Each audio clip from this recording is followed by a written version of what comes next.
శ్రీ గురుభ్యో నమః. శ్రీపాద శ్రీవల్లభాయ నమః. దత్తాత్రేయ పరబ్రహ్మణ్యై నమః. శ్రీకృష్ణ పరబ్రహ్మణ్యై నమః. శ్రీ విఘ్నేశ్వరాయ నమః. శ్రీ గురుదేవ దత్తాయ నమః. శ్రీ సరస్వత్యై నమః. శ్రీ గురు చరిత్ర సప్తాహ పారాయణము 4వ రోజు 30వ అధ్యాయము. భర్త చనిపోయిన యువతి శోకము. నామధారకుడు సిద్ధుని పాదములందు ప్రణతుడై భక్తియుక్తుడై ఇట్లనెను: సిద్ధమహాయోగి, జయము జయము. నీవు భవసాగరమును దాటించువాడువు. నీ కృప వలన ఒక్క క్షణములో ఉద్ధరింపబడి ఉంటిని. శ్రీగురు చరిత్రమనడి సుధారసమును నాచే గ్రోలజేయుచున్నావో ఇంకనూ నా మనసు తృప్తి నొందలేదు. నా తృష్ణ ఇంకనూ వృద్ధి పొందుచున్నది. ఓ స్వామి కరుణానిధి, నీవు చేసిన ఉపకారమునకు నా వంశ పరంపర అంతయు కూడా ప్రత్యుపకారము చేయజాలదు. నీవు నాచే నిజరూపమును దర్శింపజేసితివి. తరువాత జరిగిన కథను విస్తారముగా తెలుపుము అన్న శిష్యుని మాటలు విని సంతసించిన సిద్ధయోగి ప్రేమపూర్వకముగా నామధారకుని కౌగిలించుకుని ఇట్లు చెప్పెను: శిష్య సత్తమ, ధన్యుడవు. సర్వాభీష్టములను నీకు సమకూరినవి. నీ యందు శ్రీగురువునకు మహాకృప జనించినది. నీవు సంసార సాగములను తరించి సర్వార్థములను సాధించితివి. నీ హృదయము శ్రీగురువు చరణముల యందు లగ్నమైనది. తరువాతి వృత్తాంతమును నీవు అడిగినందున నాకు సంతోషము కలిగినది. కానీ ప్రసిద్ధమైన శ్రీగురు మహిమ తెలియరానిది కదా, చెప్పుటకు నా శక్తి చాలదు కదా. ఈ సత్కథను సంక్షేపముగా నీకు చెప్పెదను. శ్రీగురువు గంధర్వపురమునందు నివసించి ఉండగా లోకమున శ్రీగురు మహిమ నిత్య నూతనమై ప్రఖ్యాతమగుచుండెను. ఆ నృసింహ సరస్వతి త్రిమూర్తుల అవతారమైనను సామాన్య మానవుల వలె కానవచ్చుచుండెను. వారి మహిమ అపారము. అది విద్వాంసులకు కూడా ఆగమ్యమే. భక్తులకు దూరము నుండి వచ్చి భావముతో శ్రీగురుని సేవలు చేయుచుండిరి. శ్రీగురు దర్శన మాత్రముననే వారు పూర్ణకాములగుచుండిరి. దీనులు శ్రీమంతులగుచుండిరి. గొడ్రాలు పుత్రలాభం పొందుచుండెను. కన్నులు లేనివాడి కన్నులు, బదురుడు శ్రవణశక్తిని పొందుచుండెను. అపస్మారము మున్నగు రోగములు శ్రీగురు దర్శనము వలన నశించుచుండెను. ఇనుము చింతామణి స్పర్శ వలన సువర్ణమైనట్లు సద్గురుని కృప వలన సర్వాభీష్టములు సిద్ధించుటలో చిత్రమేమున్నది? మాహురీపురమందు గోపీనాథుడను ఒక ధనిక బ్రాహ్మణుడు కలడు. వాని పుత్రులు మృతి చెందియుండిరి. వృతాపత్యత్వ దుఃఖముతో అతడు భార్యతో కూడా దత్తాత్రేయుని ఆరాధించుచుండెను. కొంతకాలమునకు అదృష్టవశమున పుత్రుడు జన్మించెను. వానికి దత్తుడని పేరు పెట్టిరి. అతడు చిరంజీవి అయ్యెను. ధనవంతులైన తల్లిదండ్రులు వానిని మిక్కిలి ప్రేమతో పెంచుచుండిరి. ఏకపుత్రుని యందు ప్రేమ అధికమగుట సహజమే. అతనికి 5వ ఏట ఉపనయనము జరిపించిరి. దైవవశమున 12వ సంవత్సరమునందు వివాహము కూడా జరిగెను. వరుణకు ప్రీతిపాత్రురాలైన సుందరి వానికి సతిగా లభించెను. ఆమె రూపవతి. తల్లిదండ్రులు హర్షముతో ప్రేమతో ఆ యువ దంపతులను చూసుకొని చుండిరి. ఆ భార్యాభర్తలు పరస్పరము ప్రేమతో ప్రవర్తించుచు సమాన వయస్కులగుటిచే 16 సంవత్సరముల వారైరి. వారిరువురు అన్యోన్యము ప్రాణప్రియులుగా ఉండిరి. వారు పరస్పరము విరహము సహింపజాలకయుండిరి. దైవవశమున ఆ ధనిక బ్రాహ్మణుడు వ్యాధిగ్రస్తుడయ్యెను. ఔషధములు తీసుకుని ప్రయత్నము చేసినను వానికి ఆరోగ్యము చేకూరలేదు. అరుచియే అన్నము తినజాలక నిత్యోపవాసములనే అతడు చేయుచుండెను. వానియందే ప్రేమగల భార్య కూడా అన్నమును మానివేశెను. పతి సేవించిన ఔషధ శేషమునే తాను కూడా సతియై భుజించుచుండెను. ఇట్లు 3 సంవత్సరములు గడుచుసరికి ఆమెకు కూడా రాజక్షయ బద్ధములై భర్త కంటే అధికముగా కృషించెను. పతి పాదోదకమునే త్రావుచు దానినే తీర్థముగా భావించి ఆమె కాలము గడుపుచుండెను. భర్త దేహము నుండి దుర్గముదము వచ్చుచుండుటచే వైద్యుడు కూడా వాని కడకు పోవుట మానుకొనెను. ఆ పతివ్రత మాత్రము మనసారా ఒక్క క్షణమైనను పతిని విడుపక జాలకయుండెను. భర్త తిన్నంత అన్నమునే ఆమెయు తినుచుండెను. పతి సేవించిన ఔషధమునే తానును సేవించుచుండెను. ఆమె తల్లిదండ్రులు, జ్ఞాతులు, దాయదులను అందరూ ఎన్ని విధములుగా వారించినను ఆ పతివ్రత పతి పార్శ్వమును విడువలేదు. ఆమె పతిని ప్రాణముల కంటే మిక్కిలిగా చూచుకొనుచున్నను. సుఖమేమి? 2 తల్లిదండ్రులను ఆ పట్టణ మంది శ్రీమంతులు, మహాధనికులు. వారిరువురిని చూసి వారి తల్లిదండ్రులు మిక్కిలి దుఃఖించుచుండిరి. సద్విప్రులచే మంత్రజపములు, హోమములు చక్కగా చేయించిరి. బ్రాహ్మణులను భుజింపచేసి అమితముగా వ్యయము చేసిరి. బిషక్కులు పెక్కు ఔషధములను ఇచ్చియుండిరి.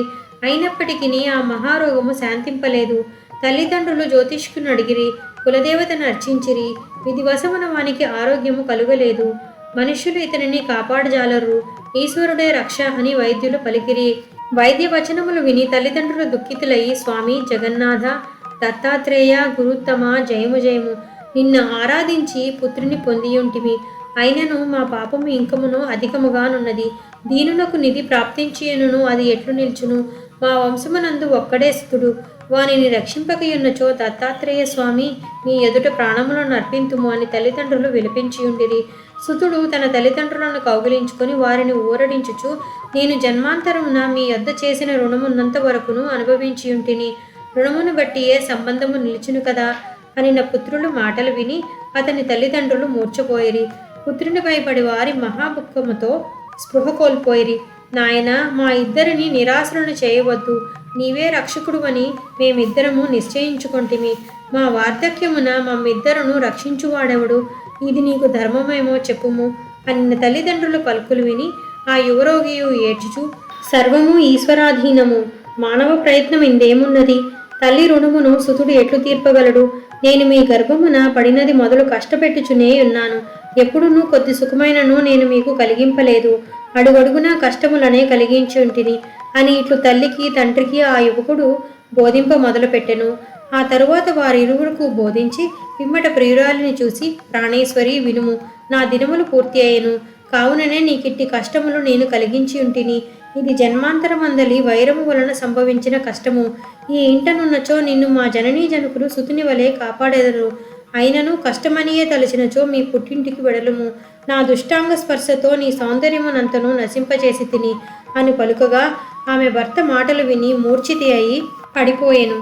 పతి పాదముల మీద తన శిరస్సును ఉంచి ఆ యువతి దుఃఖించుచు ఇట్లు చెప్పెను, ఓ ప్రాణేశ్వర, స్త్రీలకు పతి కంటే వేరు గతి ఏమి కలదు? నీ శరీరం ఉన్న చోటనే నా శరీరము ఉండును. ఇందు సందేహము లేదు. నిన్నే నేను అనుసరించెదను అని నా యువదంపతుల మాటలు విని తల్లిదండ్రులు మూర్ఛిల్లిరి. అత్తమామలు లేవదీసి ఆ కోడలు వారిని ఊరడించి, మీరు అంతులేని చింతమానుడు, నా పతి జీవించును. మీరు నా ప్రార్థన మన్నింపుడు. మనకు చంద్రమౌళియే రక్షకుడు. నన్ను నా పతితో కూడా ఒక క్షేత్రమునకు పంపినచో నా భర్త జీవింపగలడు. శ్రీ నృసింహ సరస్వతి గంధర్వనగరమందు నివసించుచున్నాడని ప్రజలు చెప్పుకొందురు. ఆ శ్రీ గురువుని దర్శించుటయే ఇప్పుడు మన కర్తవ్యము. వాని దర్శన మాత్రమున నా ప్రాణేశ్వరునకు ఆరోగ్యము లభించును. కావున శీఘ్రముగా అచటకు పంపుడని అత్తమామల చరణములపై బడి వేడుకొనెను. వారు అందులకు సమ్మతించి పుత్ర వాత్సల్యముతో ఆ యువదంపతులను ప్రయాణము చేయించిరి. రోగిని తెరలు కట్టిన పల్లకీలో కూర్చుండబెట్టి ప్రయాణ సన్నాహములు చేయగా కోడలు అత్తమామలను చూసి, మీరిరువురును మనస్సు గట్టిపరచుకుని ఇంటిలో సుఖముగా నుండు. ప్రాణప్రియుడైన నా పతిదేవుని కులదైవమే రక్షించును అని సంతోషముతో పలుకుచు అత్తమామల పాదపద్మములపై పడి నమస్కరించెను. వారిరువురును ఆమెను ఆశీర్వాదము చేయుచు, సౌభాగ్యవతి, మా సుతుడు చిరంజీవి అగుగాక అని దీవించి త్వరగా వెడలుము అని ఆదేశించి వారు దంపతులను బయలుదేరదీసిరి. ఇట్లు పయనించిన ఆ పతివ్రత పతితో కూడా మెల్లమెల్లగా భీమానదీ తీరమును ప్రవేశించెను. మిక్కిలి దూరము పయనించిన శ్రమ వలన రోగికి త్రిదోషములు ప్రకోపించెను.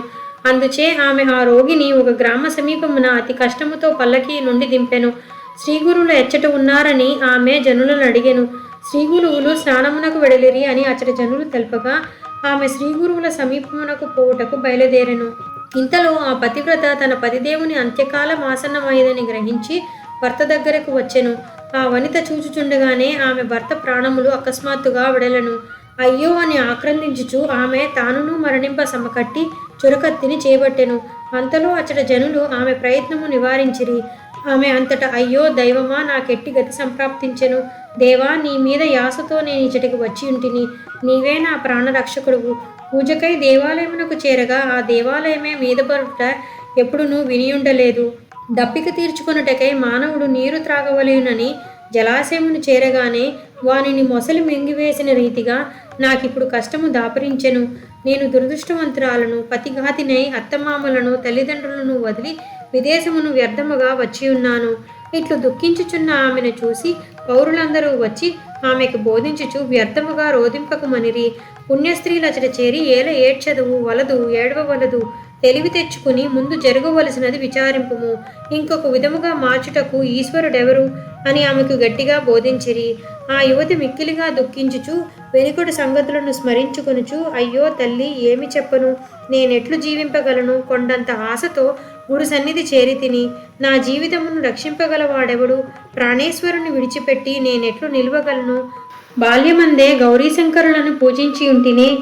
నా వివాహ సమయమున పార్వతీ పరమేశ్వరుల పూజ చేసి ఉన్నానే. నేను సౌభాగ్యమును కోరుచు భవానీని పూజించి ఉన్నానే. సువాసినులు చెప్పిన వ్రతములు చేసి ఉన్నానే. సౌభాగ్యమునిచ్చు వ్రతములన్నింటినీ యథాశాస్త్రము గావించి ఉన్నానే. సమస్తము వ్యర్థమయ్యను. గౌరీదేవి నాపై కోపించెను.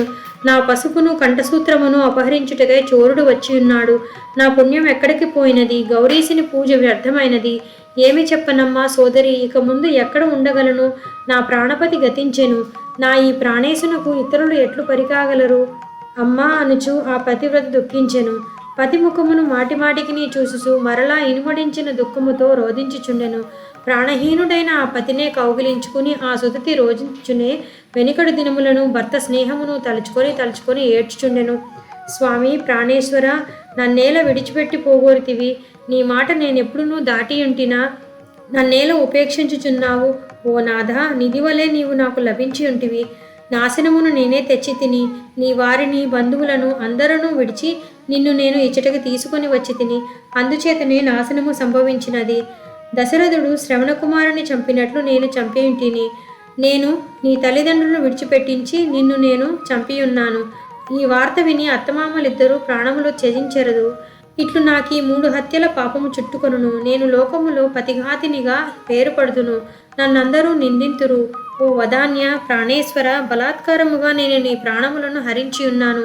ఈ కానవచ్చు నేను స్త్రీ సామాన్యను కాను. నీ పగదానను, నీ ప్రాణములను అపహరించి తిని నీ మాతాపితలు బంధువులను నీ అంతఃకాలమున నీ సన్నిధిలోనున్నచో వారికింక ఎక్కువ దుఃఖము కలగయుండెడిది కాదు. అత్తమామలు వృద్ధులు కదా, వారి కోరికలు ఇంకనూ తీరలేదే. ఆ అతివృద్ధులను పరిత్యజించి ఎక్కడకు పోయేదవయ్యా? ధర్మవేత్తవే, వారికి నీ ఒక్కడవే కుమారుడువు కదా. వారి ముదిమి తీర్చువాడు ఇంకొకడు లేడే.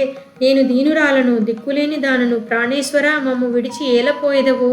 ఈ దురదృష్టవంతురాలని రక్షించువాడెవడు? ఒక్క ఆలోచన అయినా చెప్పక ఇంత వెంటనే వెడలిపోతివేమి? ప్రాణేశ్వర, నిన్ను నేనెట్లు మరువగలను? నా ఎడమ చేయి నీ తలగడయే గదా. ఇది జ్ఞాపకం వచ్చినచో నా హృదయం ఆక్రోశించుచున్నది. ఓ నాదా, ఇంక నేనెట్లు జీవించగలను? నీవు నా పతివి మాత్రమే కాదు, నా ప్రాణమే నీవు. ధర్మపత్నిని నన్ను పరిత్యజించి వైరాగ్యముతో ఎక్కడకు పోచున్నావు? ఇందువలన నేనేవని శరణు వేడుకొందును? బాల విధవానుడు జనాపవాదము నా యందు స్థిరమగునే. ఒక్క మాట అయినా చెప్పకయే వెళ్ళియుంటివే ప్రాణనాథ. అయ్యో, జుట్టు తీయించుకుని ఎక్కడికి పోగలనయ్యా? నా తల్లిదండ్రులను కూడా మరిచియుంటేనే.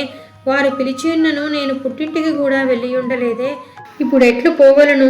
నీ సుఖమును ఉపేక్షింపవలసి వచ్చుచున్నను. భయముతో నేను మా తల్లిదండ్రుల ఇంటికి పోలేదు. నీవు మిత్రుడవై నన్ను ఛత్రము వలె కాపాడునంత వరకు నన్ను మాన్యురాలుగా పవిత్రురాలుగా అందరూ చూసిరి. ఇప్పుడు నేనంతటి నిందాస్థానమునై ఉంటిని. నేను అత్తమామల సమీపమునకు పోయినచో నా ముఖము చూచినంతనే వారిరువురు మరణింతురు. కావుననే నీ ఇల్లు నాకు అరణ్యమయ్యను. నిన్ను ఆరోగ్యమునకై ఇచ్చటకు తెచ్చి నిన్ను విడిచి మరలా నేనొక్కతను ఇంటికెట్లు పోయేదను? నేను రాక్షసిని, పాపిని అని నానా విధములుగా ఆ కాంత అతి దుఃఖితురాలై విలపించెను. ఇంతలో అచ్చటకొక సిద్ధుడు వచ్చెను. అతడు భస్మలిప్తుడు, జఠాధారి, యోగి, రుద్రాక్ష భూషితుడు, త్రిశూల హస్తుడు.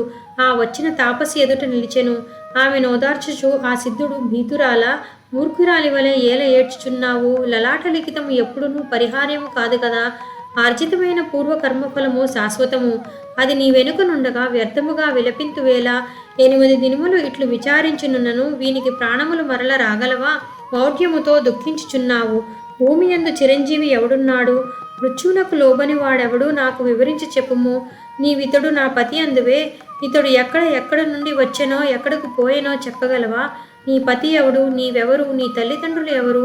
పెక్కు కట్టెలు కలిసికట్టుగా జలప్రవాహమును కొట్టుకుని వచ్చుచు క్షణకాలము కలిసి ఉండి మరలా ఆ కట్టెలు విడిపోవును. అట్లే ఈ సంసారమందున్న వారియు అంతయే. పుట్టిన వాడెవడో చచ్చిన వాడెవడో చెప్పుము. మాయామోహమున వీరు పుత్రులు, ఇతడు భర్త, ఈమె భార్య అనున్నది ఒక భ్రమ మాత్రమే. గంగాజలమందు వాయువేగమున వలన పుట్టిన బుడగల వల చంచలమైనట్లే ఈ దేహము కర్మబంధముతో ఏర్పడును. కావున శోకము వ్యర్థము. ఆత్మ విచారము చేయక జడమైన దేహమును చూసి నా భర్త అందువు. ఈ దేహము పంచభూతాత్మకమై కర్మసారానుగా లభించున్నట్లే అప్రధానమైన పదార్థము. ఆ కర్మ ఏ సుఖదుఖములను ఇచ్చును. మాయామయమైన సంబంధముతో కానవచ్చునదంతయు అసత్యమే. ప్రకృతి సిద్ధములైన గుణములు సత్వము, రజస్సు, తమస్సు అనునవి. ఇవి ఆత్మకు చెందవు. ఆత్మకు గుణముతో సంబంధము లేదు. మాయయే త్రిగుణ స్వరూపము. జంతువులు కర్మకు అధీనములు. గుణములను అనుసరించి ఆ కర్మ సుఖదుఖములను విభజించి ఇచ్చును. దేవతల ఆయుస్సు కల్పకోటి అయినను వారు కూడా కర్మాధీనులే. వారును కాలమునకు లోబడువారే. ఇంక మానవుని కథ ఏమి? మనకు తోడుగా కాలము వచ్చినది. ఈ శరీరము కాలాధీనము. ఈ దేహము ఎవడు స్థిరముగా చేయగలడు? ఇది పంచభూత గుణములతో సమిశ్రమముతో ఉద్భవించినది. ఈ పాంచభౌతికమైన దేహము కాలము, కర్మ, గుణములు వీని కఠినమై ఉన్నవి. కావున ఈ శరీరము పుట్టెనని సంతోషింపరాదు, నశించెనని శోకింపరాదు. ప్రారబ్ధ కర్మ ఉన్నంత వరకు ఈ దేహము నిల్చును. వానికి బాల్యముననే మృత్యువు వచ్చును. ఇంకొకనికి వార్ధకమున మృతి సంభవించును. ఆర్జించుకున్నంతయే నరునకు ఇహలోకమున స్థానము కలదు. పూర్వజన్మలో ఆర్జించిన దానికి సమముగా దేహమును సుఖదుఖములను అనుభవింపవలను. పాపపుణ్యములను అనుసరించియే స్త్రీలు మున్నగు సంబంధములు ఏర్పడుచుండును. పాపపుణ్యములను బట్టియే సుఖదుఖ ప్రాప్తి, హాని, ఆయుష్షు, మరణము కలుగుచుండును. ఎట్లు ఒకప్పుడు పుణ్యవశమున దుష్కర్మను తొలగించుకొనవచ్చును.